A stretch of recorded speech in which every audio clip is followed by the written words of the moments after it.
Maravanthe beach ಬಂದು ಮೊದಲಿಗಿಂತ ಸ್ವಲ್ಪ ಇಂಪ್ರೂವ್ಮೆಂಟ್ ಆಗಿದೆ. ಯಾಕಂತ ಹೇಳಿದ್ರೆ ಮೊದಲು ಬೋಟಿಂಗು ಇದೆಲ್ಲ ಇತ್ತು, ಬಂದು ಸುಮ್ಮನೆ ಸಾಯಂಕಾಲ ಟೈಮಲ್ಲಿ ಬಂದು ನೋಡ್ಕೊತಾರೆ. ಅಲ್ಲಿ ಸಿಟ್ಟಿಂಗ್ ಇದೆಯಲ್ಲ, ಕೂತ್ಕೊಂಡು ಹೋಗ್ತಾಯಿದ್ರು. ಇವಾಗ ಹೊಸದಾಗಿ ಎಲ್ಲ ಅಪ್ಡೇಟ್ ಮಾಡಿದ್ದಾರೆ, ಹಾಗೂ ಪಾರ್ಕ್ ಕೂಡ ಅಲ್ಲಿ ಇಂಪ್ರೂವ್ಮೆಂಟ್ ಮಾಡ್ತಾ ಇದ್ದಾರೆ. ಇಲ್ಲಿ ಬಂದು ಈ ಬೈಕ್ ರೈಡು, ಆಮೇಲೆ ಕುದುರೆ ಆ ಕಡೆ ಹೋದರೆ ಆರ್ ಸೈಡ್ ಎಲ್ಲ ಇದೆ.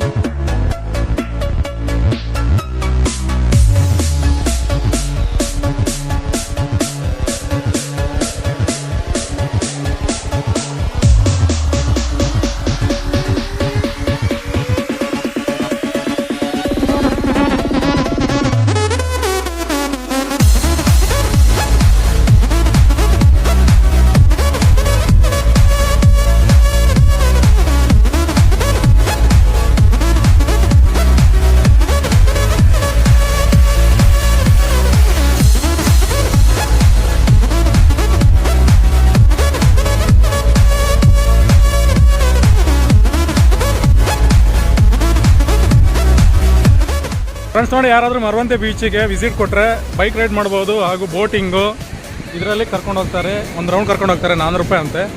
ಬೈಕಲ್ಲಿ ಹೋದರೆ 100 ರೂಪಾಯಿ. ಯಾರಾದರೂ ವಿಸಿಟ್ ಮಾಡಿದ್ರೆ ನಿಮಗೆ ಇಷ್ಟ ಇದ್ದರೆ ಹೋಗ್ಬೋದು. ಈಗ ಹೊಸದಾಗಿ ಇದನ್ನೆಲ್ಲ ಸೇರ್ಪಡೆ ಮಾಡಿದ್ದಾರೆ. ಇನ್ನೂ ಏನೇನೋ ಮಾಡ್ತಾರೆ. ಇವತ್ತು ಹಾರ್ಸ್ ರೈಡಿಂಗ್ ಇಲ್ಲ, ಆ ಕಡೆ ಇದೆ ಅನಿಸುತ್ತೆ. ಈ ಸಾಯಂಕಾಲ ಟೈಮಲ್ಲಿ ತುಂಬ ಜನ ಬರ್ತಾರೆ ಇಲ್ಲಿ. ಅಂದರೆ ಇಲ್ಲಿ ಇವಾಗ ಸೂರ್ಯಾಸ್ತ ಆಗುತ್ತೆ. ಇಲ್ಲಿ ನಾನು ಹಿಂದಿನ ವಿಡಿಯೋದಲ್ಲಿ ಕೂಡ ಹೇಳಿದ್ದೀನಿ, ಇಲ್ಲಿ ಮೇನ್ ಸೂರ್ಯಾಸ್ತ ನೋಡೋಕ್ಕೆ ಅಲ್ಲಿ ಮೇನ್ ರೋಡ್ ಇದೆಯಲ್ಲ, ಹೈವೇ ರೋಡಲ್ಲಿ ತುಂಬ ಜನ ಬಂದು ನಿಂತ್ಕೊಂಡಿರ್ತಾರೆ ಅಲ್ಲಿ. ಇವಾಗಲೂ ನೋಡಿ ತುಂಬ ಜನ ಬರ್ತಾನೆ ಇದ್ದಾರೆ. ಇವಾಗ ಸಂಡೇ ಅಲ್ಲ, ಮಾಮೂಲಿ ವೀಕ್ ಡೇ ಸೆಂಟ್ರಲ್ಲಿ ಬರುತ್ತೆ. ಸಂಡೇ ಬಂದ್ರಂತೂ ಇಲ್ಲಿ ತುಂಬ ಜನ ಇರ್ತಾರೆ. ಇಲ್ಲಿ ನೀವು ಯಾರಾದರೂ ಈ ಕಡೆ ಮಂಗಳೂರು ಟ್ರಾವೆಲ್ ಮಾಡಿದ್ರೆ ಮುರುಡೇಶ್ವರ ಹೋಗೋ ರೋಡ್ ಇದು. ಮುರುಡೇಶ್ವರ ಆ ಕಡೆ ಹೋಗುತ್ತೆ. ಮುರುಡೇಶ್ವರ ಹೋಗೋ ರೋಡು ನಿಮ್ಗೆ ಗೊತ್ತಾಗಿಲ್ಲ ಅಂತ ಹೇಳಿದ್ರೆ ಮರವಂತೆ ಬೀಚ್ ಅಂತ ಇವಾಗ ಗೊತ್ತು. ಇವಾಗ ಹೆಚ್ಚಿನ ಜನರಿಗೆಲ್ಲ ಗೊತ್ತು ಮರವಂತೆ ಬೀಚ್ ಏನಂತ. ಈಗಾಗಲೇ ನ್ಯೂಸ್ ಚಾನೆಲ್ಲ ನೋಡಿರ್ಬೋದು. ಈ ಮಾಲ್ಡೀವ್ಸ್ ವಿಷಯದಲ್ಲಿ ತುಂಬ ವೈರಲ್ ಆದ ನಮ್ಮ ಸುಂದರ ಬೀಚು ಮರವಂತೆ ಬೀಚು. ಅಂದರೆ ನಮ್ಮ ವೀರೇಂದ್ರ ಸೆಹ್ವಾಗ್ ಅವರು ಟ್ವೀಟ್ ಮಾಡಿದ್ರಲ್ಲ, ಮಾಲ್ಡೀವ್ಸ್ ಯಾಕೆ ಮರವಂತೆ ಓಕೆ ಅಂತ, ಅದೇ ನಮ್ಮ ಈ ಮರವಂತೆ ಬೀಚು. ನಿಮ್ಮ ಚಾನೆಲ್ ಹೆಸರೆಂತ? ಚಾನೆಲ್ ಹೆಸರು ರಾಜ್ NS 200.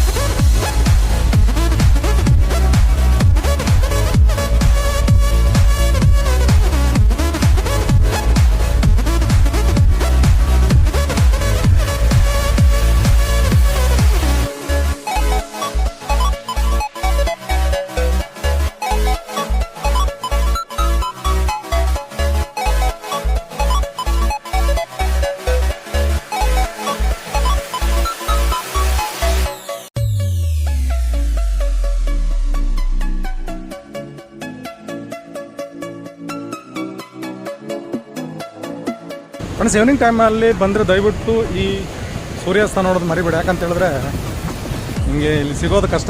ಈ ಸೂರ್ಯಾಸ್ತ ಬಿಟ್ಟರೆ ನೀವು ಆಗೊಂಬೆಗೆಲ್ಲ ತುಂಬ ಜನ ಹೋಗ್ತಾರೆ. ಚಿಕ್ಕಬಳ್ಳಾಪುರ, ಬೆಂಗಳೂರು ಚಿಕ್ಕಬಳ್ಳಾಪುರ ಎಲ್ಲ ಹೋಗ್ತಾರೆ. ಅಂದರೆ ಈ ಕಡೆ ಮಂಗಳೂರು ಸೈಡ್ ಬಂದರೆ, ಮರವಂತೆ ಸೈಡು ಬಂದರೆ ಈ ಕಡೆ ಒಂದು ಸಾಯಂಕಾಲ ಒಂದು 5 ಗಂಟೆ 5:15 ಟೈಮಲ್ಲಿ ಬಂದರೆ ಒಂದು 6 ಗಂಟೆ ಎಲ್ಲ ಇಲ್ಲಿ ಸೂರ್ಯ ಮುಳುಗುತ್ತೆ.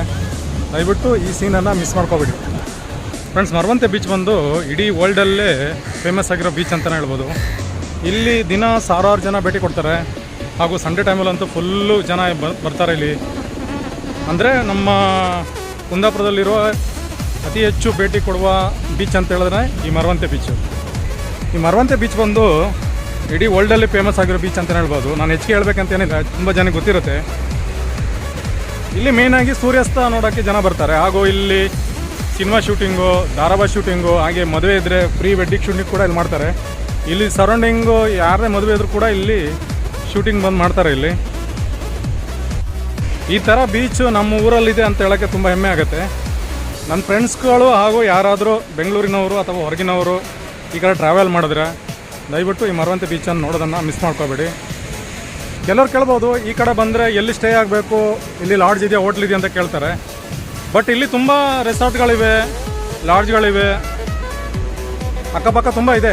ನಿಮ್ಮ ಮೊಬೈಲಲ್ಲಿ ಅಪ್ಡೇಟ್ ಇದೆ. ಈಗ ಹೊಸದಾಗಿ ಇಲ್ಲಿ ಈ ಬೀಚ್ ಇದೆಯಲ್ಲ ಮರವಂತೆ ಬೀಚು, ಅಲ್ಲಿ ಲೆಫ್ಟ್ ಸೈಡಲ್ಲಿ ಪೋಸ್ಟ್ ಕಾರ್ಡ್ ಅಂತ ಒಂದು ರೆಸಾರ್ಟ್ ಮಾಡಿದ್ದಾರೆ, ತುಂಬ ಚೆನ್ನಾಗಿದೆ.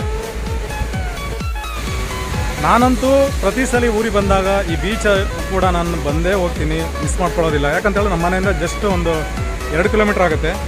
ಇಲ್ಲಿ ಬಂದು ಸಾಯಂಕಾಲ ಟೈಮಲ್ಲಿ ಒಂದ್ಸಲಿ ನೋಡಿಬಿಟ್ಟೆ ಹೋಗ್ತೀನಿ.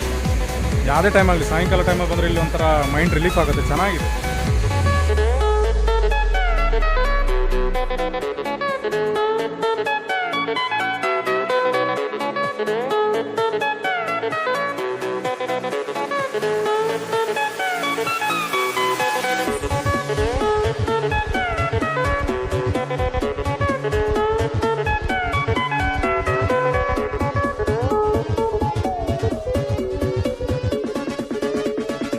ಯಾವ್ರಣ್ಣ ನಿಮ್ದು? ಸಾಗರ ನಿಮ್ಮ ಹೆಸರು? ಪ್ರಕಾಶ್. ಹೆಂಗಿದೆ ಮರವಂತೆ ಬೀಚು? Super sir. ನೀವೇನು ಸ್ವಿಮ್ಮಿಂಗ್ ಮಾಡಿದ್ರಾ, ಬೋಟಿಂಗ್ ಹೋಗಿದ್ರೆ, ಏನು ಮಾಡಿದ್ರಿ? ಸ್ವಿಮ್ಮಿಂಗ್ ಮಾಡಿದ್ವಿ. ಹಾಂ, ಹೆಂಗೆ ಅನಿಸ್ತಾ ಇದೆ? ಸೂಪರ್ ಆಗಿತ್ತು. ಬರೋ ಜನರಿಗೆ ಏನು ಹೇಳ್ತಾ ಇದ್ದೀರಾ? ಜನರಿಗೆ ಚೆನ್ನಾಗಿದೆ, ಎಲ್ಲ ಬಂದು ನೋಡ್ಬೋದು. ಬನ್ನಿ, ಎಲ್ಲ ಬಂದು ಚೆನ್ನಾಗಿ ನೋಡ್ಕೊಳೋದು ಚೆನ್ನಾಗಿರುತ್ತೆ.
ಅಣ್ಣ, ನಿಮ್ಮ ಹೆಸರು?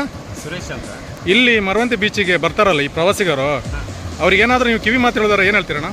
ಇವಾಗ ಎಂತಂದ್ರೆ ನಾವು ಇವಾಗ ತ್ರಾಸಿ ಬೀಚಲ್ಲಿ ವಾಟರ್ ಸ್ಪೋರ್ಟ್ಸ್ ಚಾಲೂ ಮಾಡಿದ್ವಿ. ಹಾಂ, ಎಂತಂದ್ರೆ ತ್ರಾಸಿ ಮರುವಂತೆ ಬೀಚ್ ಇದು.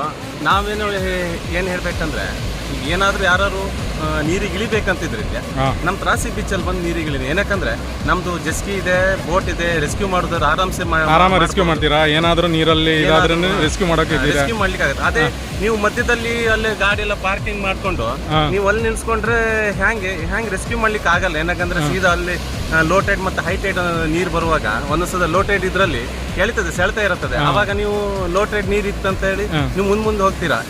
ಅವಾಗ ಎಂತಂದ್ರೆ ನೀರು ಸೆಳೆತಕ್ಕೆ ನೀವು ಹೋಗ್ತೀರಾ. ಅದೇ ನಮ್ದು ಇದೇ ಬೀಚಲ್ಲಾದ್ರೆ, ತ್ರಾಸಿಯಲ್ಲಾದ್ರೆ ನಮ್ದು ಜೆಸ್ಕಿ ಇದೆ, ರೆಸ್ಕ್ಯೂ ಮಾಡ್ಲಿಕ್ಕೆ ಆಗುತ್ತೆ ನಮ್ಗೆ ಆದಷ್ಟು. ಇದು ಬರ್ತಾ ಇಳ್ತಾ ಅಂತಾರಲ್ಲ, ಈಗ ಸಾಯಂಕಾಲ ಟೈಮಲ್ಲಿ ನೀರು ಎಳೆಯುತ್ತಲ್ಲ ಒಳಗಡೆಗೆ, ಅದು ಕೆಲವು ಜನರಿಗೆ ಗೊತ್ತಿರಲ್ಲ. ಈ ಹೊಸಬರಿಗೆ, ಈ ಲೋಕಲ್ ಜನರಿಗೆ ಆದ್ರೆ ಗೊತ್ತಿರುತ್ತೆ. ಇದ್ರ ಬಗ್ಗೆ ನೀವೇನು ಹೇಳ್ತೀರಾ? ಅಂದ್ರೆ ಲೋಕಲ್ ಜನರಿಗಾದ್ರೆ ಅವ್ರಿಗೆ ಇಲ್ಲಿ ಫಿಶಿಂಗ್ ಇದೆ, ಮತ್ತು ಹೊರಗಿನವ್ರು ನಮ್ಮ ಲೋಕಲ್ ಜನರಿಗೆ ಎಲ್ಲರಿಗೂ ಗೊತ್ತಿರುತ್ತೆ. ಅಂದ್ರೆ ಈ ಹೊರಗಿನ ಜನರಿಗೆ ಏನಂದ್ರೆ ಲೋ ಟೈಡ್ ನೀರಿಗೆ ಅವ್ರಿಗೆ ಅಂತಂದ್ರೆ ತುಂಬಾ ಇಳ್ತಾ ಇದೆಯಲ್ಲ, ಸೀದಾ ತುಂಬಾ ದೂರ ಹೋಗಿದೆ, ಅದಕ್ಕೋಸ್ಕರ ನಾವು ಹೋಗ್ಬೋದು, ಇನ್ನಷ್ಟು ದೂರ ಹೋಗ್ಬೋದು. ಅವ್ರಿಗೆ ಗೊತ್ತಿರಲ್ಲ, ಅದು ನೀರು ಎಳ್ಕೊಂಡು ಹೋಗುತ್ತೆ ಅಂತ ಗೊತ್ತಿರಲ್ಲ. ಅವ್ರು ಮುಂದೆ ಹೋಗ್ತಾ ಇರ್ತಾರೆ. ಅದು ತುಂಬಾ ಡೇಂಜರ್ ಇರುತ್ತೆ. ಆ ಥರ ಹೋಗ್ಬಾರ್ದು. ಹೋಗ್ಬಾರ್ದು.